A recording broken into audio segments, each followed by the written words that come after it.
고린도전서 4장 14절로 20절까지 읽겠습니다. 한 절씩 교독하겠습니다. 고린도전서 4장 14절로 20절입니다. 자, 먼저 읽겠습니다. 내가 너희를 부끄럽게 하려고 이것을 쓰는 것이 아니라 오직 너희를 내 사랑하는 자녀같이 권하려 하는 것이라. 그리스도 안에서 얼마나 스승이 있으되 아버지만 같이 아니하니 그리스도 예수 안에서 내가 복음으로써 너희를 낳았습니다. 그러므로 내가 너희에게 권하노니 너희는 나를 본받는 자가 되라. 이로 말미암아 내가 주 안에서 내 사랑하고 진실한 아들을 디모데를 너희에게 보내었으니 그가 너희로 하여금 그리스도 예수 안에서 나의 행사 곧 내가 각 교회에서 가르치는 것을 생각나게 하리라. 어떤 일은 내가 너희에게 나아가지 아니할 것 같이 스스로 교만하여 졌으나 허락하시면 내가 너희에게 속히 나아가서 교만한 자들의 말이 아니라 오직 그 능력을 알아보겠으니 다같이 하나님의 나라는 말에 있지 아니하고 오직 능력에 있습니다. 할렐루야. 일주일 동안 제가 인도 사역을 잘 인기 사역을 마치고 돌아왔습니다. 여러분들 기도로 이렇게 도와주셔서 감사합니다. 미얀마도 그렇고 인도도 그렇고 이런 사역을 하고 나면 굉장히 영적으로 굉장히 행복해집니다. 마치 등산을 하면 산에 오르기까지는 굉장히 힘들지만 산 꼭대기에 올라가서 밑을 바라보면 참 마음이 상쾌해지지 않습니까? 그런 영적 상승감, 그런 비상, 그런 상쾌함들을 많이 경험하게 됩니다. 한국에서 이렇게 좁게 살다가 다른 세상 또 다른 세계에서 사람들을 이렇게 만나서 이야기를 하다 보면 그런 것들을 이렇게 경험하게 됩니다. 저에게는 좋은 기회를 주셔서 제가 잘 다녀왔습니다. 아무튼 복음을, 선교 복음은 조금 이따 하기로 하고요. 오늘 스승의 주일이기 때문에 제가 이 말씀을 인도에서 준비를 했어요. 그래서 이렇게 하는 차에 고린도 전서인데 디모데 전서를 잘못 제가 이렇게 이 말씀 중심에서 크리스찬 이즈 티처, 크리스찬 이즈 티처, 그리스도인은 곧 교사다 라고 하는 제목으로 하나님 말씀 증거하겠습니다. 오늘 본문에서 사도 바울은 아버지 같은 스승상을 이야기하고 있습니다. 스승은 스승이 돼 아버지 같은 스승이라고 표현을 하고 있습니다. 이 사도 바울이 살던 당시의 사회적, 문화적으로 봤을 때 스승이 참 많았던 사회입니다. 가르치는 자들이 굉장히 많았던 그러한 시스템입니다. 그런데 이들은 한결같이 지적인 욕구를 해결해주는 역할을 했습니다.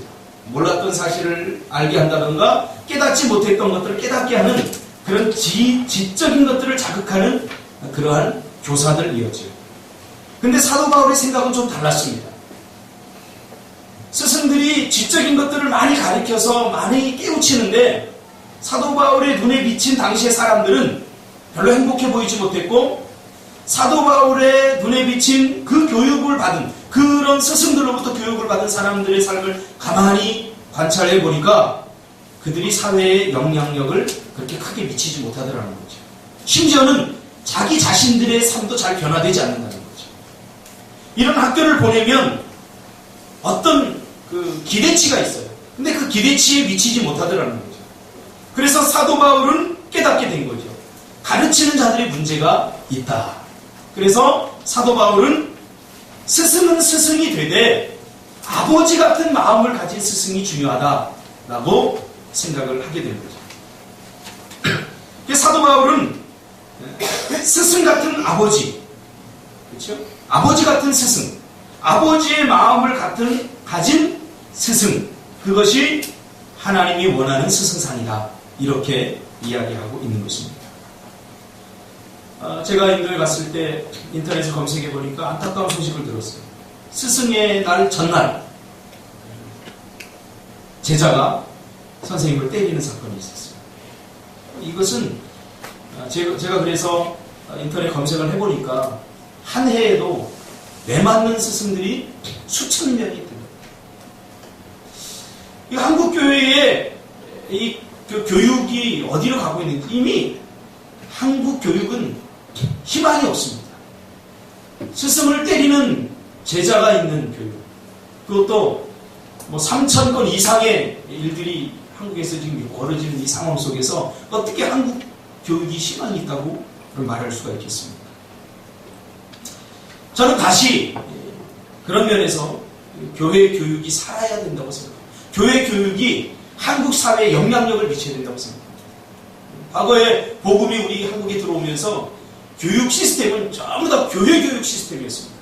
그래서 세상 교육도 교회 교육을 배웠어요. 지금 세상 교육의 모든 시스템은 과거에 교회가 했던 그 모습대로 따라갑니다. 여러분 학원에 보세요. 교회 안 다니는데도 달라트 장치예요.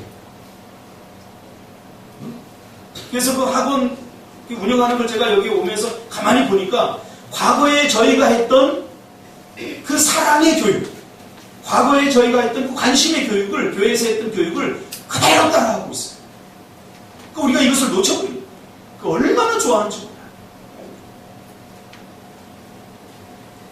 참된 스승은 아버지 같은 마음이 있어야 된다라고 오늘 사도 바울은 이야기합니다. 엄마의 사랑이 보여지는 사랑이라면 아버지의 사랑은 숨겨진 사랑입니다. 그러면 왜 사도 바울은 엄마 같은 사랑이라고 표현하지 않고 아버지 같은 마음이라고 이렇게 표현했을까? 이 아버지는요, 아버지의 사랑은 겉으로 잘 드러나지 않습니다. 그래서 허친슨이라고 하는 교육학자가 아주 유명한 말을 했습니다. 교육이란 뭐냐? 교육은 잊혀진 후에 마음에 남는 것이다. 이런 이야기를 했습니다. 저는 이 말에 100% 공감을 합니다. 저는 목사로서 또 청소년 청년들을 또 사역하는 교사로서 스승으로서 한 20년 이상을 사역하면서 저는 이 말에 너무 공감을 합니다. 지금도 저는 저희 어머니가 평소에 저에게 해주었던 말씀이 저의 삶의 지표가 되었고 제 삶의 방향이 되었습니다. 우리 어머니는 3년 전에 돌아가셨지만 그분이 어릴 적에 저에게 했던 말씀들이 여전히 나에게 남아서 맴돌고 있어요. 그래서 뭔가를 결정하고 또 앞길이 막막할 때 내가 어떻게 해야 되는지 제 마음속에 남아서 그 어머니의 말씀은 제가 방황할 때마다 제 삶의 길을 인도해줘요. 잊혀진 후에 마음에 남은 거죠. 잊혀진 것 같지만 잊혀진 게 아니라는 거죠. 아버지의 사랑, 아버지의 마음은 바로 이와 같습니다. 아버지의 사랑은 잊혀질 것 같지만 절대 잊혀진 게 아니죠. 어머니의 사랑이 지금 현재에 보여지는 사랑이라면 아버지의 사랑은 묵묵하게, 묵직하게 내 마음속에 남아있는 그런 사랑인 거죠. 이번에 MK 사역을 하면서 참 비행기 탈 시간이 많았어요. 왜 동방항공을 사람들이 타는지, 이 동방항공은 선교사 루트라고 이렇게 별명이 붙여졌어요. 그래서 내가 이 동방항공을 왜 선교사 루트라고 부른가 제가 알았습니다. 비용이 저렴한 대신에 세계 각국을 다 둘릅니다. 중국을 4군데를 둘렀어요. 그러니까 하루 반나절을 갈 때는 하루 반나절을 비행기만 탔어요. 중국 4도시를 거쳤어요. 얼마나 힘들죠. 그것도 비행기를 장시간 탄 게 아니라 기다리는 시간 동안 비행기 3시간 타고 내려서 5시간 기다렸다가 선교사님들이 비용을 절감하기 위해서 동방항공을 타고 주로 이제 인도나 그쪽 네팔이나 이쪽 쪽에 선교하시는 분들이 그 동방항공을 이용을 이렇게 하더라고요. 그래서 그 시간에 그동안 우리 같이 동역자였던 김선찬 목사님하고 이야기할 시간이 많지 않았는데 참 이야기를 여러 가지로 마음 터놓고 이야기를 많이 했습니다. 삶의 이야기, 비전에 대한 이야기, 또 사역에 대한 이야기. 그러던 중에 김선찬 목사님 그런 얘기를 합니다. 나는 참 아버지, 이 김성찬 목사님 아버지가 굉장히 묵뚝뚝합니다. 제가 이제 속초에 가끔 놀러가도 왔어? 그리고서 들어가서 얼굴을 갈 때까지 보여주지 않아요. 굉장히 묵뚝뚝합니다. 근데 그래서 이 김성찬 목사님은 아버지가 자기를 사랑하지 않는 줄 알고 또 예수 믿고 나서 핍박이 굉장히 심했다고 합니다. 근데 군대를 가려고 이제 군대를 이렇게 떠나가는 날 아버지가 안 보이시더래요. 인사를 하려고 그러는데 아버지가 안 보이시더래요. 그래서 기다리다가 속초버스 터미널에 딱 갔는데 버스를 딱 타고서 딱 이렇게 출발하는데 자, 화장실 그 옆에 구덩이에서 이렇게 계시더래요.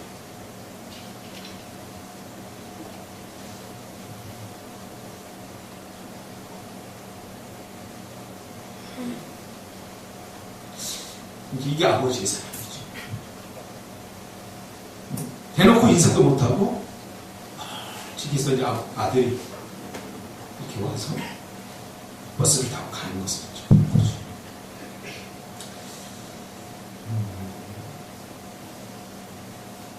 군대 가면 그 사제복을 이렇게 벗죠. 벗고서 집에 소포로 붙여주는데 아버지가 그걸 받고 일주일 동안 우셨대요. 이게 아버지의 사랑이에요. 아버지의 사랑. 눈으로 드러내진 않지만, 보여지진 않지만, 묵직하게 그 아들을 온 마음으로 감싸는 그게 아버지의 사랑이에요. 상진 집사, 군대 갈 때도 마지막으로 이제 상진 집사가 같이 왔습니까?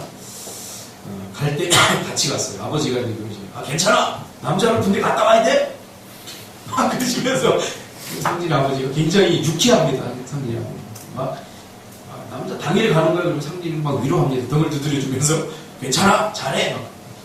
상진이가 이제 딱 이제 연병장이 딱 돌아서 가는 순간에 제 옆에서 펑펑 울었어요.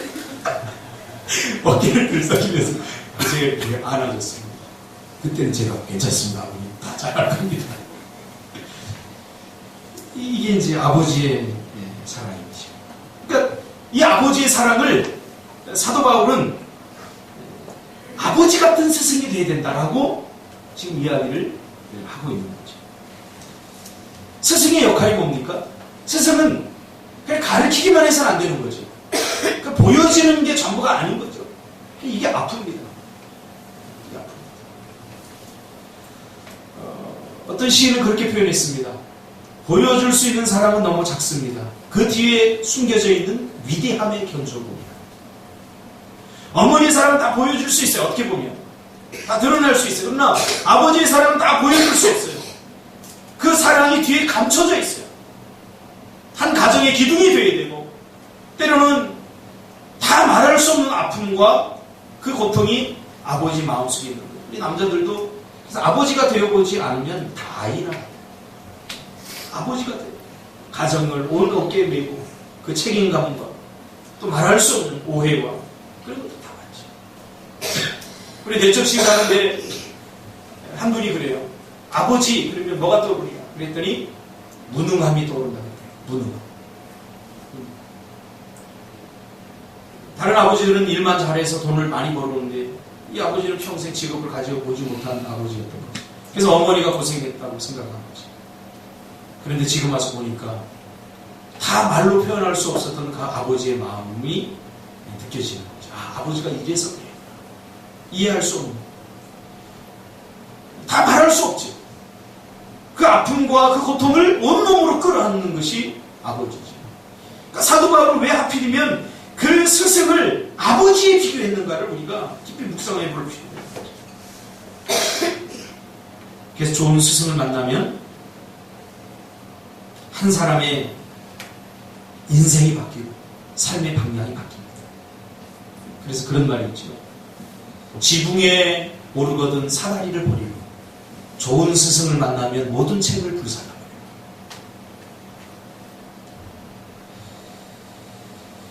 한국 교사의 역사를 연구한 사람에 의하면 한국 교육이 언제부턴가 실패를 맛보게 된 이유가 있다고 합니다. 요즘 이제 스승의 주일이라 제가 이제 가서도 인터넷 검색도 하고 책도 이제 몇 권 가져가서 읽고 있는데 한국 교육이 왜 이렇게 망가졌을까? 그래서 저도 굉장히 많이 연구를 하고 또 묵상을 하는 스타일입니다. 언제부터 이게 망가졌느냐? 한국 교육이 망가진 것은 교사들이 교사라고 하는 이 직분을 직업으로서 생각하면서부터 망가졌다는 거죠. 그 전에는 사명으로서 생각해요. 여러분, 과거에 우리 한국의 교사들은 초창기에 월급이 많지 않았습니다. 진짜 많지 않았어요. 그래서 교사라고 하는 직분을 가지고 있지만 주로 아내들이, 교사는 그 아내들이 바느질을 한다거나 남의 집에 가서 일을 한다거나 이런 투잡이 돼야 그 교사의 집안이 살 수 있었어요. 그만큼 박봉이었어요.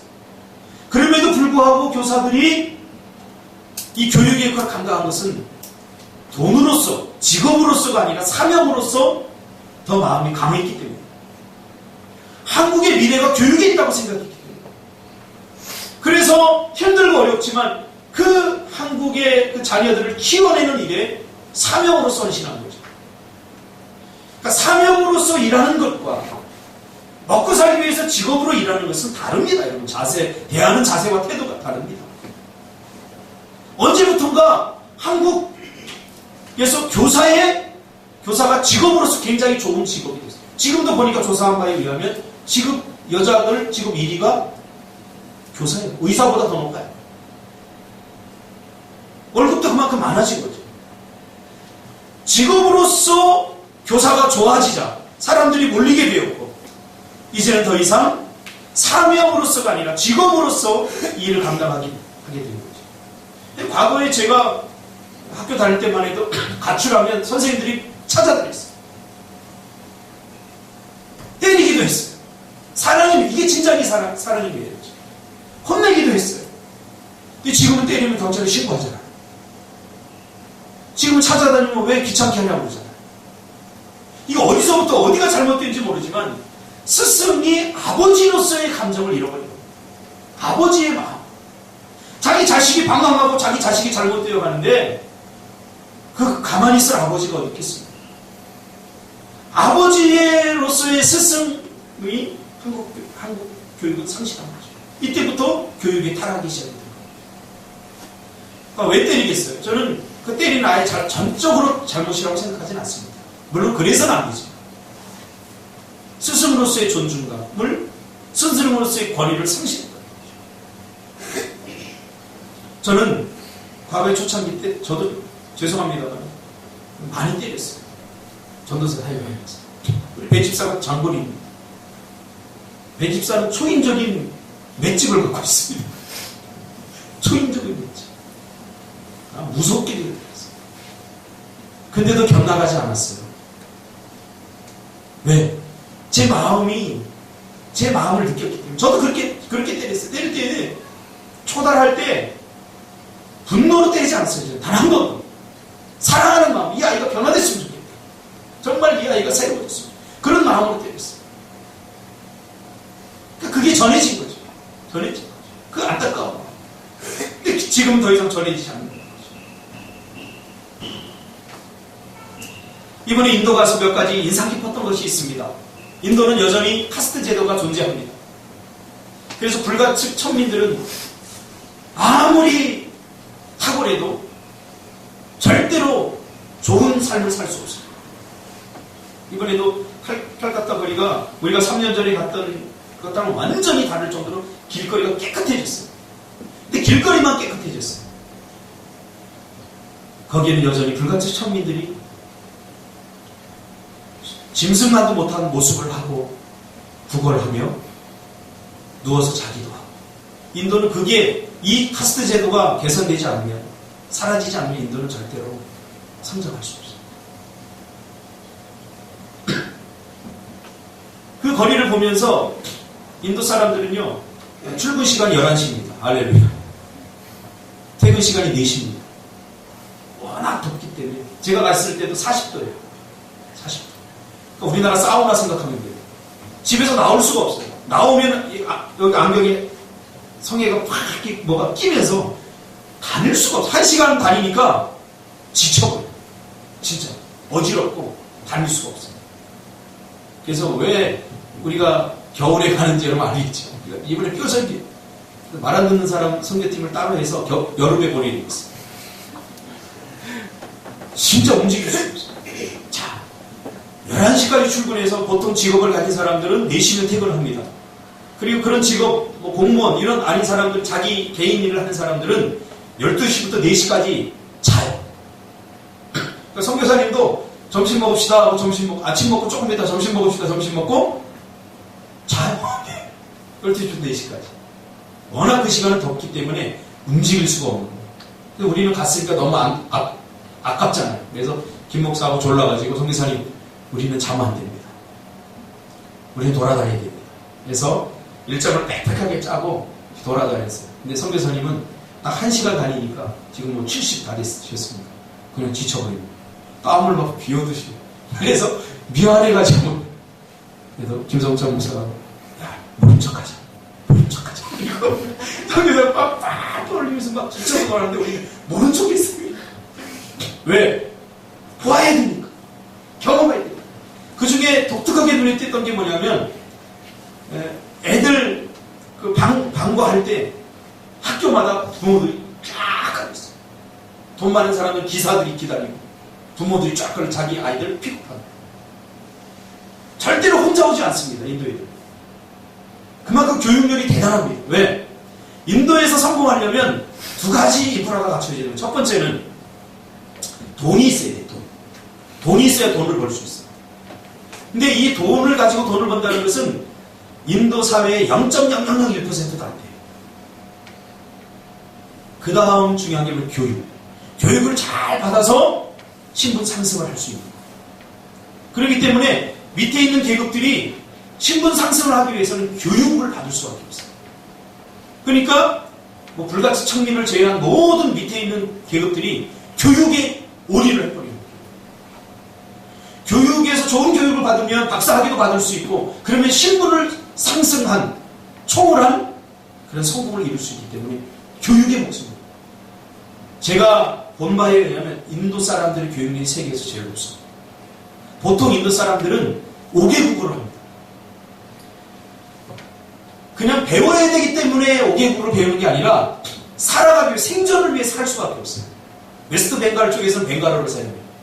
그 대부분의 힌두교이기 때문에 힌두어를 사용해요. 그리고 영국의 지배를 받았기 때문에 모든 서류들은 다 영어로 되어 있어요. 그래서 기초적으로 3개 국어를 하고 그 다음에 조금 이제 보통 다른 언어 2개까지 5개. 그래서 이 선교사님도 이제 내 후년이 70인데 벵갈어는 잘 하셔요. 힌두어를 배우고 있어요. 아니 사역이 이제 몇 년 남았는데 일어나셔서 힌두어를 해요. 하다가 혼자 하기 힘드니까 그 주변에 있는 선교사님들 모아서 가르치시더라고요. 그 김기영 선교사님. 내가 이 힌두어를 배워서 단 1시간을 사역을 하더라도 한 영혼이 중요하기 때문에 내가 이 힌두어를 배운다. 참 굉장히 많은 도전을 받았어요. 왜 이 선교사님이 이런 사역을 하게 됐느냐. 여러분도 잘 알다시피 부르바부잘 교회 청소년들 사역하지 않습니까? 이 선교사님이 사업을 하셨어요. 세계를 이렇게 돌아다니면서 무역 사업을 하셨어요.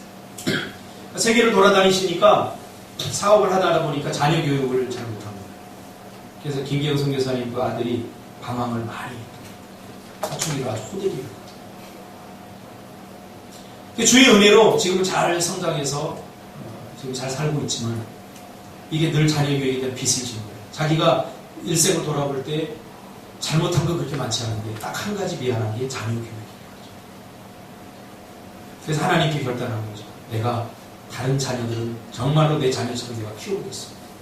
근데 뉴질랜드에 유학을 간 애들이 너무 방황을 하더라고요.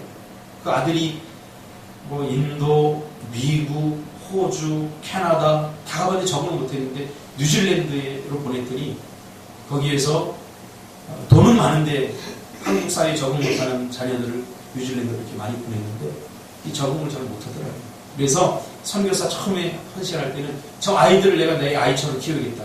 뉴질랜드로 가려고 했는데 인도로 하나님께서 돌리신 거죠. 인도에 가보면 여러분 도로가보자 교회 가보면 전부 다 청년들 지금 이 커가고 있지 않습니까? 블랙벨트 기억나시죠? 우리 인도 갔을 때 기억 안 나요? 블랙벨트 검은티 태권도. 걔가 막 블랙벨트 딴다고 막 그랬을 때 우리가 갔는데 인도 한번 다시 가야 되겠구나. 벌써 잊어버렸어요. 지금은 3단이에요. 3단. 우리가 이제 갔을 때도 그 노블 호텔에 경기도 태권도 위원회에서 그 시범단이 왔더라고요. 한국 사람들이 와서 그 태권도의 사역을, 태권도 학교를 세우고. 왜냐하면 교육이 핵심이라는 걸 알아. 그래서 그 대상을 불가측 천민들. 그렇죠? 그 사람들이 왜 그렇게 살아요? 능력이 없어서, 힘이 없어서, 사회가 구조적으로, 시스템적으로 성장하지 못하더라고요. 개만도 못한, 짐승만도 못한 삶을 살도록 그렇게 부려먹으려고. 그게 힌두교예요. 그러니까 인도가 불행한 이유가 거기에 있어요. 그렇게 종교를 제도적으로 해서 사람들을 부려먹으려고 이렇게 만들어요. 일부 소수층 누리고. 그러니까 기독교가 들어가면 신분제도가 무너지고 이게 수준 상승이 일어나니까 기독교를 잘 짜요. 뭐 모슬렘 이런 거 안 막아요. 유독 기독교. 왜? 하나님의 복음은 모든 것을 다 깨뜨리니까. 그 진리를 진리로 인도하고 모든 사람을 행복하게 만듭니다. 다른 종교는 모든에 해당되지 않습니다. 전부. 일부가 행복하기 위해서 다른 사람들을 이용하는. 그러나 오직 기독교 복음만이 모든 사람은 죄인이다. 모든 사람은 이 죄의 문제가 해결됩니다. 이렇게 말하니까 유독 핍박을 받는 것이 기독교. 그래서 인도에서는 기독교를 믿으려면, 종교 개종을 하려면 이걸 써요. 쓰는데 기독교 쓰는 순간 그 사회에서 매장당합니다. 나라에서 주는 모든 시스템이 다 모슬렘은 그렇지 않대요. 유독 기독교는 무엇을 배우느냐, 무엇을 가르치느냐 중요합니다.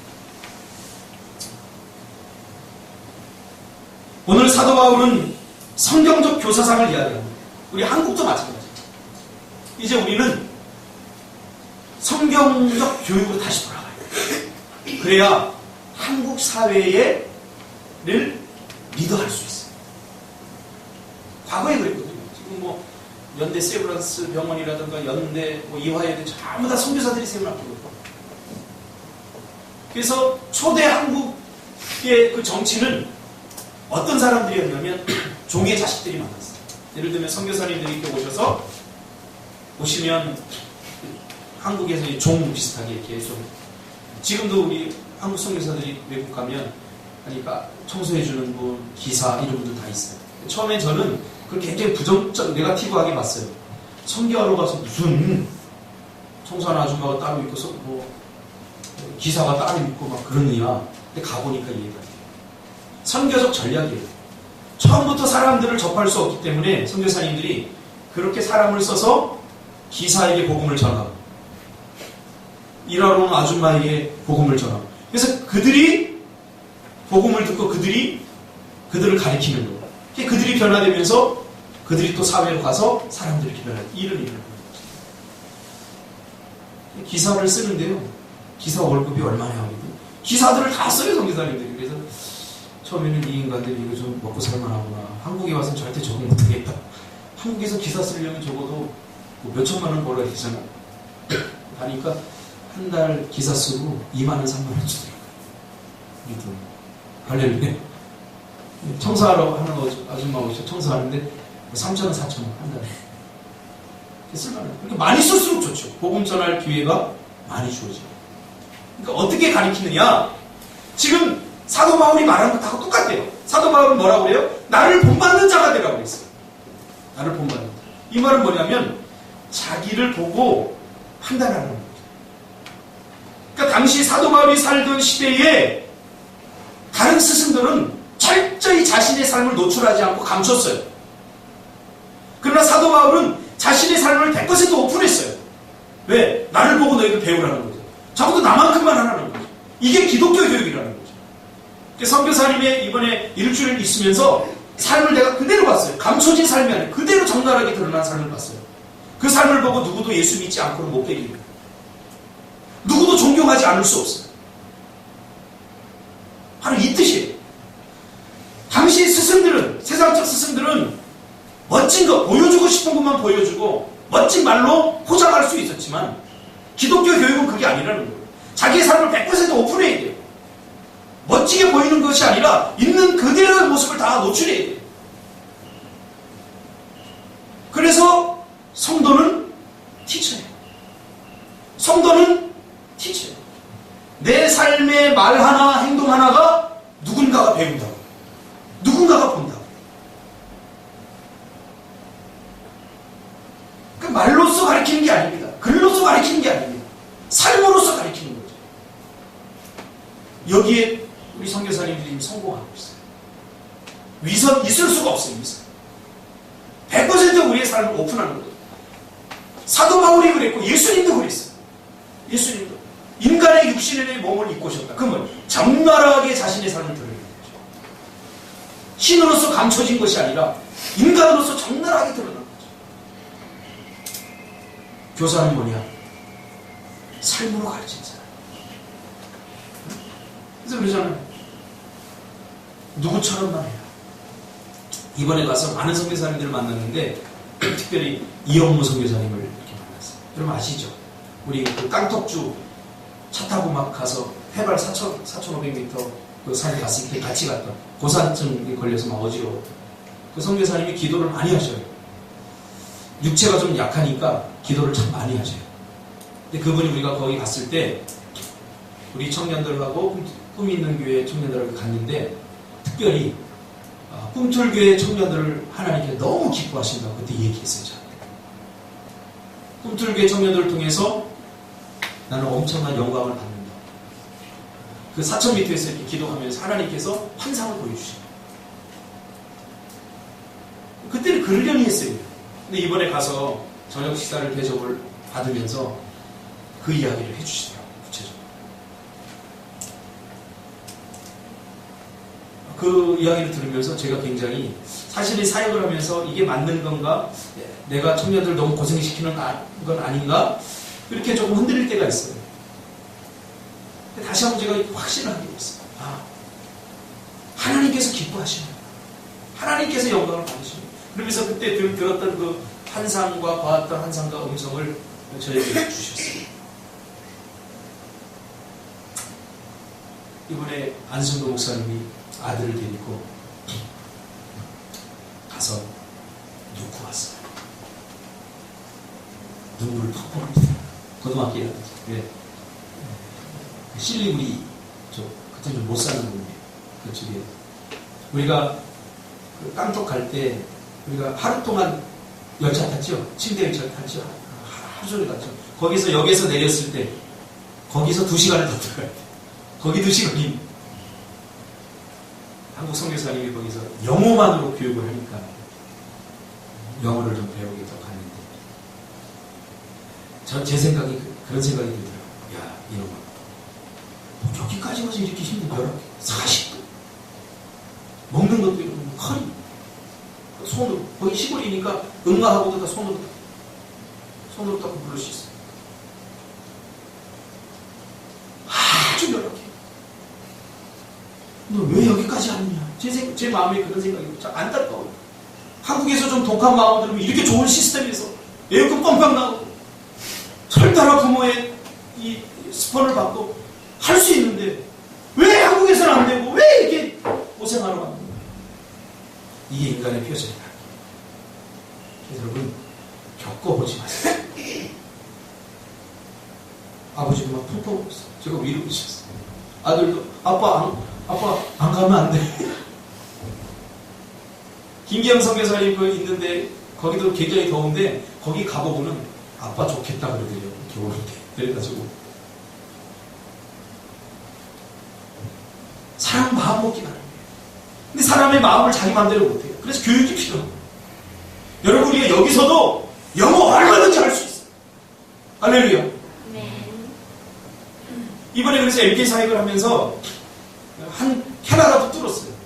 이런 사역을 좀 우리 캐나다 후배인 최수청 선교사한테 같이 했으면 좋겠다. 그랬더니 기꺼이 동참을 하면서 캐나다에도 보내면 자기가 유학비에 뭐 반도 안 되게 해서 하겠다. 이번에 다 조인했어요. 그런데 이런 애는, 형님, 이런 애는 제발 보내지 마세요. 의지. 부모에게 떠밀려서 억지로 가는 애들은 절대 보내지 마세요. 돈이 없어서 정말 해서 하면 자기가 뭘 해서라도 가르치겠다는 거예요. 그러나 의지가 없으면 서로 진짜 힘듭니다. 그런 애들은 절대 보내지 마세요. 여러분, 우리 사회에 점점 하나님 넓히고 있어요. 왜? 하나님은 그런 것 같아요. 교육이 미래라는 걸 알아요. 교육이 미래. 영어는 이제 필수예요. 제가 불과 이제 몇 번, 한 달 정도 이제 영어 교육 받고서 이제 갔는데, 레스토랑이나 식당 가서 이제는 다 의사소통이 가능하더라고요. 참 신기해요. 그래서 배우는 거예요. 예전에는 용기가 안 났어요. 거기에 인도에 노블 호텔이라고 좋은 호텔이 생겼더라고요. 가서 커피를 마셔도 거기 사람은 상류층인데 뭐 2,000원, 3,000원밖에 안 해요. 우리 뭐 이데아 같은 데서 뭐 커피 사면 4,000원 뭐 이렇게 하잖아요. 그러니까 앉아서 우리 김성성 목사하고 조금 이제 더우면 김경성 목사는 지쳐서 못 가면 야, 커피 마시러 가자. 그래서 가는 거예요. 가가지고 쓸데없이 시키는 거예요. 영어 좀 흘리고 아무것도 아닌데 야, 얼음을 넣고 싶은데 거기는 이제 아이스 커피가 없어요. 아이스 커피 자체. 그래서 저거를 어떻게 설명할까 고민하다가 separate ice 하니까 정말로 커피하고 얼음하고 분리해서 갖다 주는 거예요. 그러니까 용기가 생기더라고요. 영어를 배우고 나니까. 자꾸 성 과거에는 공항에 가면은 그래도 약간 이렇게 인폼할 때나 보딩할 때 약간 좀 이렇게 두려움이 있잖아요. 우리 애린이는 물어보니까 딴 데 보고 있다고. 왜 하냐? 물어보니까 이러니까 보딩하는 사람이 웃으면서 그냥 보내시더라고요. 근데 이 들으려고 하는 거예요. 왜 배우니까? 여러분, 부지런히 가르치고 부지런히 배우시기 바랍니다. 우리 교회는 차순희 집사님, 정우순 집사님 다 예외야. 박정라서 영어 다 배워요. 지금 70 다 되신 분이 힌두어를 배우는 거죠. 그 사람이 특별해서 아니에요. 사명이기 때문에. 그런데 놀라운 것은 그렇게 인도의 그 험한 곳까지 가서 영어를 배우는데 보통 6개월에서 1년이면 다 의사소통이 가능하다. 한국 애들은 6년을 배워도 안 됩니다. 왜? 제가 이걸 하고 마치려고요. 왜 이런 현상이 일어나느냐? 한국의 영어학원은 돈 벌기 위해서 다니는 곳이기 때문에 내가 열심히 하지 않는 겁니다. 그러나 인도는 선교사님들이 사명으로 가르치기 때문에 아이들보다 더 강렬한 욕망이 있어요. 얘네들 1년 혹은 2년 혹은 6개월 하는 얘네들 반드시 해야 된다. 영어. 그런 사명으로 가르치기 때문에 이게 가능한 거죠. 사명이 이렇게 돼요. 우리 인생도 마찬가지라고 생각합니다. 저는. 생존을 위해서 먹고 살기 위해서 사는 삶은 그렇게 절박하지 않습니다. 그러나 사명이 주어지면 할 수 있어요. 너무 지금 많은 말씀을 제가 성교 우리 어른들도 같이 들어야 되겠고 이번에도 우리가 쭈쭈라라고 하는 지역에 우리가 처음에 갔을 때 꽃발 선교사 기억나시죠? 꽃발. 그 선교사가 어려움에 처해 있습니다. 선교를 하다가 교회를 개척했는데 한 300명 이렇게 모이다가 이번에 어려움, 청년 중에 한 청년이 반기를 들어가지고 선교사님 들어오면 죽인다. 그래서 인원이 지금 한 60명 이렇게밖에 안 돼요. 그래서 그래도 이 꽃발 선교사가 신학을 한 사람이 아니에요. 거기를 지키려고 하다 보니까 현지인이에요. 현지인이 예수 만나갖고 이제 변화됐는데 여러분 기억날 거예요. 알죠? 꽃발. 우리 양 맛있게 먹었던 그 지역. 그러니 다시 가야 되겠습니다. 그 교회를 지키려고 지금 낮에는 일을 하고 재정이 없습니다. 그 남은 시간에 기도하고 그 교회를 지금 나간다. 주님을 몰랐던 자가 주님을 만나서 그 한 교회를 지켜내기 위해서 지금 고군분투하고 있어요. 감동이 됩니다. 그래서 지금 그 라코스텔리나 저쪽 지역은 축구대회를 열어서 내년에도 우리 평선회에서 갑니다. 우리 축구팀이 가서 주 신문에도 나와요. 주 신문. 그런데 이쪽 지역을 우리가 좀 담당해 볼까. 그래서 우리 축구 선교팀 아까도 이제 성진입사가 잠깐 이제 그 축구 유니폼 얘기를 했는데 이제 그 얘기를 하려고. 인도는 굉장히 저렴한 비용으로 동방항공 타고 가면 50만 원이면 다 해결되는 축구 대회를 열어가지고 축구대회를 열어서 그쪽은 우리가 좀 맡았으면 좋겠다. 우리 김성찬 선교사님하고 목사님 그런 얘기. 저쪽은 우리가 맡을 테니까 그쪽 무슨 구심점이 돼서 그런 대회라도 하나 열면 교회가 권위를 씁니다. 교회를 함부로 못 겁니다. 그런 걸 좀 해주고 싶다. 그런 생각이 듭니다. 혼자서 하다 보니까 이분이 또 계급이 낮아요. 그러다 보니까 위에 계급들이 막 무시하는 거예요. 근데 저쪽 지역에도 축구대회를 하는데 축구대회는 하루 하는데 예식이 한 3시간이 됩니다. 왜냐하면 거기는 아직도 우리 어릴 때처럼 뭐 행사를 하면 연장, 부면장 뭐 그냥 다 인사를 하는 거야. 그러니까 20명이 인사를 하는 거야. 그게 뭐냐면 관계십니다. 처음에는 김 목사도 성격이 막 칼 같잖아요. 성교사님 아니 저놈들 저거 안 하면 안 돼요. 뭐 그렇게 자리를 좋아하냐고. 그런데 성교사님 웃으면서 나중에 깨닫게 될 겁니다. 근데 그렇게 자리라도 하나 세워줘야 교회에 일이 있으면 그 사람들이 나서서 막아준다. 그 사람들이 왜 축구대회에서 한마디 했잖아요. 그러니까 교회를 방어해주고 교회를 지켜준다. 근데 이번에 이 꽃발교회는 교회 사역은 열심히 했는데 그런 지역 주민과의 관계 사업이 안 돼서 지금 어려움을 겪고 있습니다. 그렇게 해서 한 달 내내 벌어야 얼마 버는 줄 아세요? 10만 원도 못 벌어요. 월급도 못 받고 아무것도 못 받고 지금 전번 주에는 이영무 선교사님이 오셔서 이 사역을 좀 내려놓아야 될 상황입니다. 힘듭니다. 못하겠습니다. 이렇게 했다. 이게 너무 가슴이 아픈 거예요, 제가. 이게 주보에도 제가 냈는데 김석찬 목사가 웬만해서 잘 안 우는데 눈물을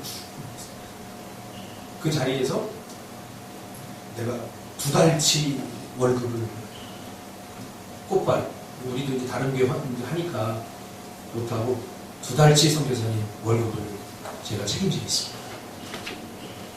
저도 가만히 있을 수 없잖아요.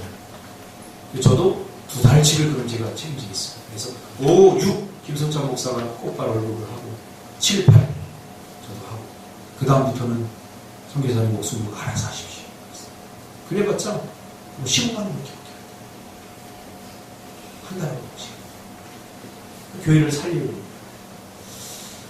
그러면서 그 청소년들을 데려다가 사역을 하고 기도를 하고 그런 걸 보면서 참 감동을 많이 했어요. 아무튼 우리 교사 선생님들 수고 우리 교회도 참 많습니다. 1명, 2명 가지고 뭐 의욕도 잘 안 날 겁니다.